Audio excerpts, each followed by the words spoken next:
सत्संग नहीं किया है, सदगुरु के पास नहीं गया है, किसी संत किसी रसिक जनों के पास नहीं बैठा है, वही कहेंगे भगवान तो उसी स्वर्ग लोक में रहते हैं, भगवान थोड़ी इधर उधर है, हमारे पास नहीं है, भगवान स्वर्ग में रहता है। कहते अहम अहम न तिष्ठामि वैकुंठे, हम तो वैकुंठ में वास नहीं करते हैं। तो कहाँ वास करते हो आप? योगिनम हृदय न च, मैं तो योगी महर्षि इनके हृदय पे भी नहीं रहता।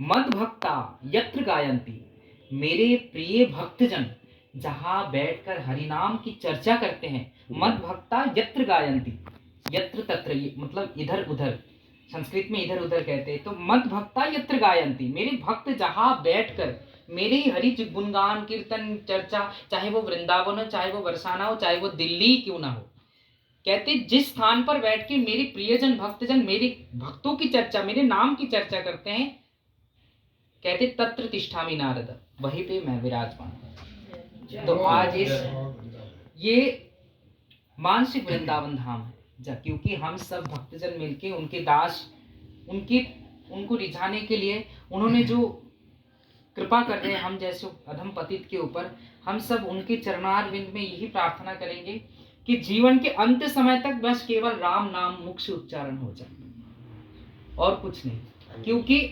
अंतकाल जब आता है ना, तब हमें ठाकुर जी की याद नहीं आता है।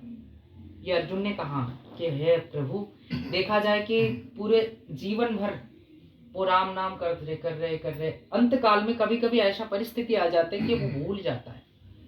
कहते जो शुरू से राम नाम करके रखा है ना, उसके बैंक में जमा पूंजी हो जाता है। उसी जमा पूंजी अंत में आके अगर वो भूल जाए ना, वो जमा पूंजी क्या करेंगे ना, एक एक दूत आके फिर उनके रोम रोम अंग अंग बैठकर उनके आसपास बैठकर ना उनको हरिनाम श्रवण कराते जाएंगे।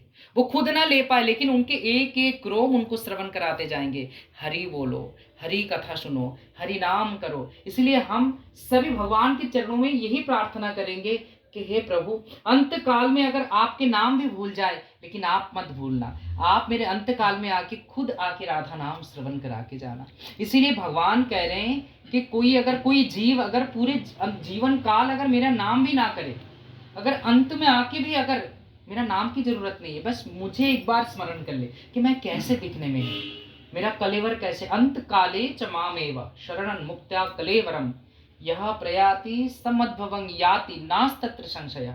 कहते अंत काल में आकर अगर कोई भक्त अगर मुझे ऐसे स्मरण कर ले कि मैं यमुना जी के किनारे कदम वृक्ष के नीचे मैं वेणु वादन कर रहा हूँ, कभी गैया को सहला रहा हूँ, कभी सखियों के संग मैं वस्त्र हरण लीला, चीर हरण लीला कर रहा हूँ, ये सब यही लीला का अगर थोड़ा सा चिंतन कर ले, अगर मेरे मोर मुकुट का ही चिंतन कर ले, तो मैं तुरंत, ये इसमें कोई संशय नहीं है, मैं उनको अपने विष्णु दूत को भेजकर मैं उनको अपने चरणों के दास बना लेता हूँ। बोलो भक्तवत्सल भगवान की जय। यही हमारे जगत बंधु, ये जगन्नाथ है।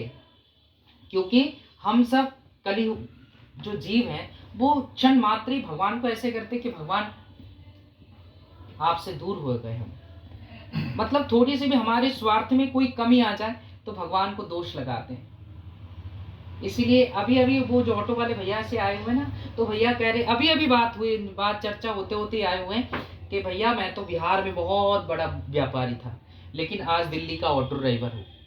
कहते इसमें क्या हो गया, मैं तो भगवान का खूब नाम किया। मैंने कहा आपका भला इसी में है कि आप दिल्ली का ऑटो ड्राइवर हो, क्या पता इससे भी कुछ हो जाता, लेकिन भगवान ने कृपा करके उस व्यापारी में पता नहीं क्या हो जाता, नुकसान क्या होता नहीं होता। कहते भैया बिहार में एक नाम चलता है। कहते कौन सा नाम? कहते राम नाम, चित्रकूट पास ही है।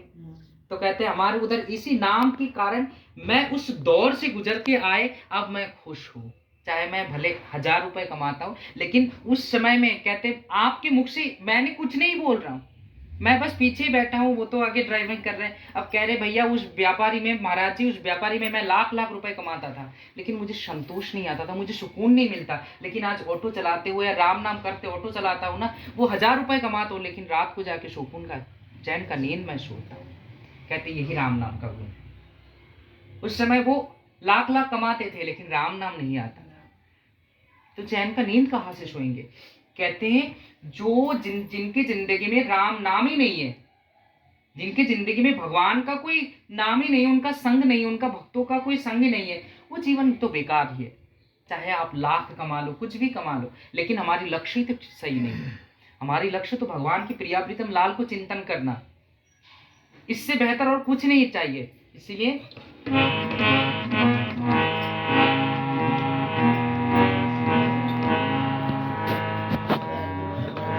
हे लाडली राधे, बस यही चिंतन करना है और भगवान के चरणों में यही बोलना है, मेरे जीवन में ऐसा भी कोई शुभ दिन आए, हे लाडली राधे मेरे जीवन में ऐसा भी कोई शुभ दिन आए, तेरी याद में व्याकुल हो जाऊं इतना, हंसवन की यमुना बह जाए, हे लाडली राधे मेरे जीवन में ऐसा भी कोई शुभ दिन आए, तेरी याद में व्याकुल हो जाऊं इतना, अश्वन की यमुना बह जाए। बस भगवान को याद करते हुए ये हम सब कहेंगे कि हे लाडली जो, बस आपका ही ध्यान हो, मैं कुछ भी करूं, कोई भी काम करूं, कोई भी चिंतन करूं, लेकिन आपके नाम से मैं दूर ना हो जाऊं। सदा पल पल उनके नाम की शरणागति, उनके नाम का चिंतन, उनके धाम का चिंतन। ऐसा भी वृंदावन